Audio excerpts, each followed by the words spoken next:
Fridays about this time, you guys. We love talking about great food, don't we? Heading over to the Wood Harbor Kitchen with Winnie and a special guest. Yeah, one of the most popular restaurateurs in Des Moines.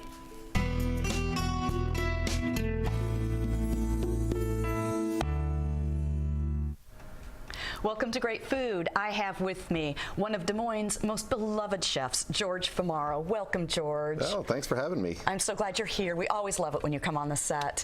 Now, you are known for really high-volume restaurants. Those really energetic, cool venues like Centro and Django and Mallow and the Burger Joint, Zombie Burger. I mean, these are the places where people go to see and be seen and kind of be part of that whole energetic downtown vibe. But you're going to show us that for 3 different dinners in the next coming months, you've got something that's a little more intimate and a little more mellow, a different side of George Famaro. Right, we do, and my chef Derek Eidson is largely, we both took separate trips to Italy, but he took a trip to Italy and was inspired by the Osterias there, and so he thought, well, let's come back and maybe bring some of that little bit less fussy dining to Centro, where it's not the hustle and bustle of what our restaurant is generally, but a little bit more relaxed and an entire evening of drinking wine and or beer or whatever Right, and as you can see, you do it in the South Union space, and it's intimate. You've got the long tables. People are kind of meant to mingle and chat and just relax for a while. I love right. that.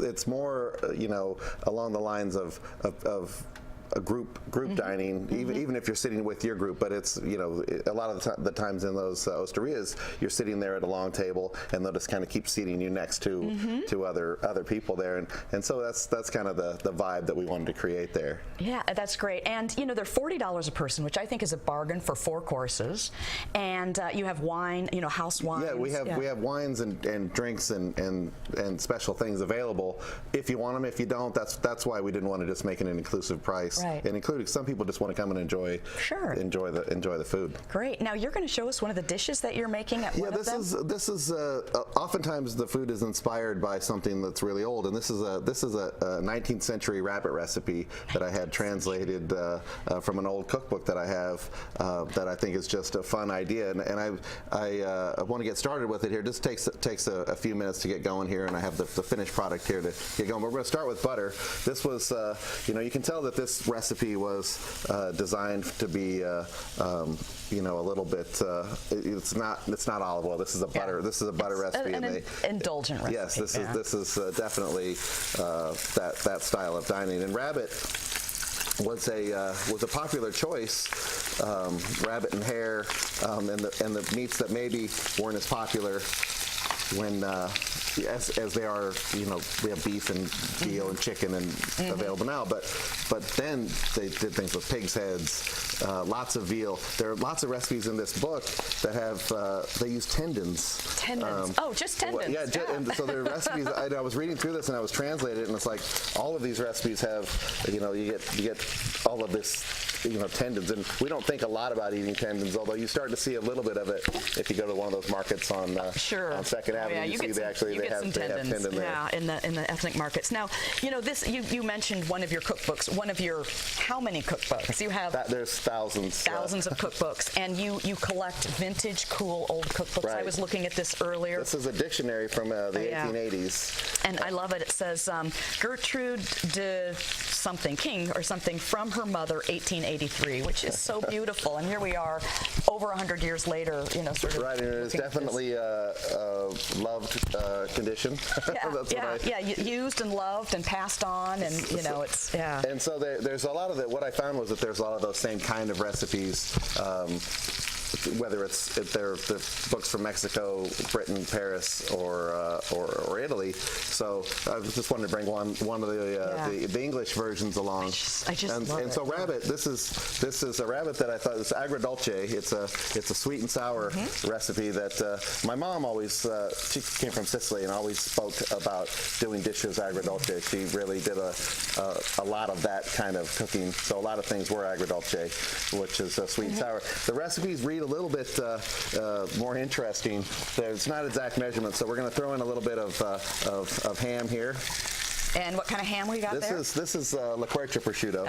Yep. So I figured this I kind of thought it was. When I was doing my research, I found that was what they considered ham. They didn't even call it prosciutto or crudo. That was just what their ham was. Right. So we're going to throw that in. The big part of this was that they used to also utilize the sweetness of onions. So we're going to go ahead and throw some onions in here. And you chose purple onions. Yeah, I thought these were just a little bit sweeter, and so I thought I would choose those. I thought they looked better on TV. That's awesome.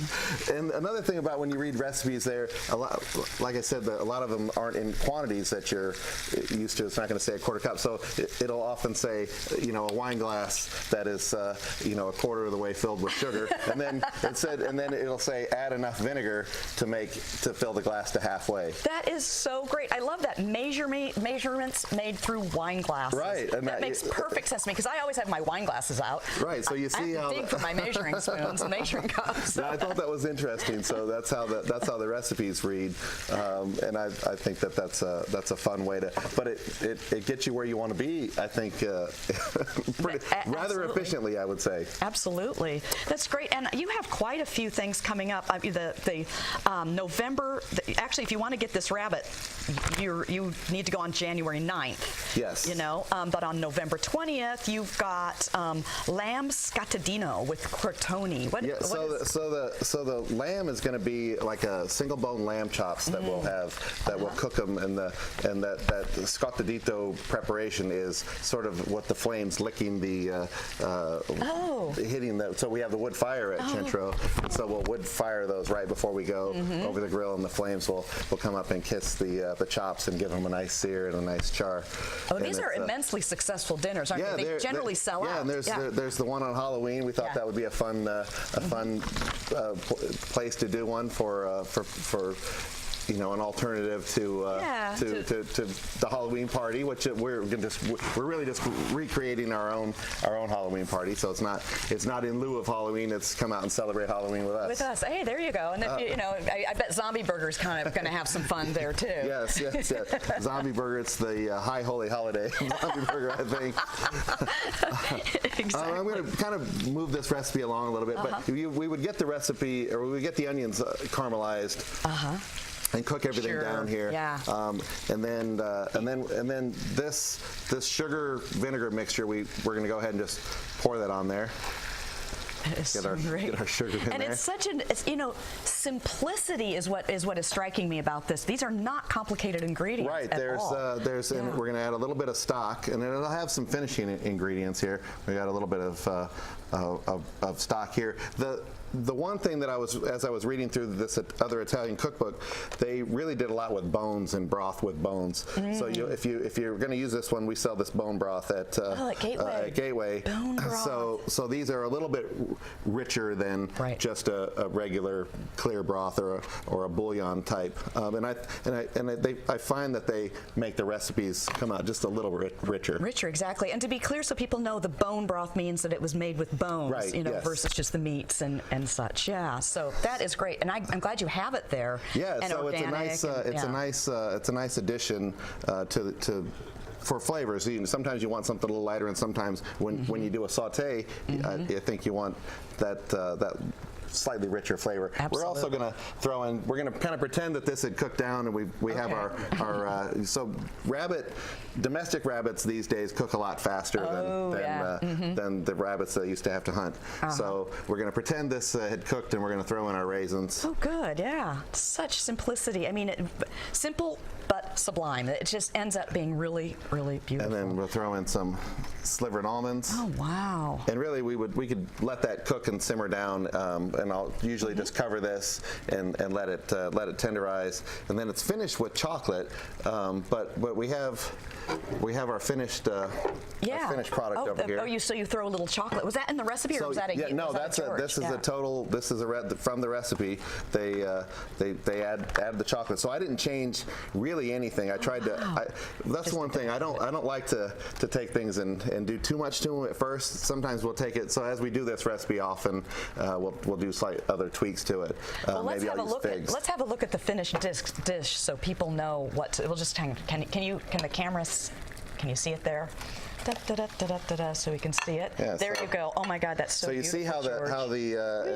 and I'll kind of It's pour that out brown onto and the beautiful. to the That's plate here. great. You see how it kind of glazes on there. Yep. And Well, creates a glaze there. Oh my goodness. I mean, it's simple and beautiful, and we have to go to your restaurant. We don't have to go to your restaurant to get it, but I recommend going to your restaurant to get it because I'm not going to go out and cook ramen. That's right. Well, thank you so much for coming on and showing us this great thing, and good luck with your upcoming Osteria Centro dinners. I think they're going to be amazing. Thanks for having me.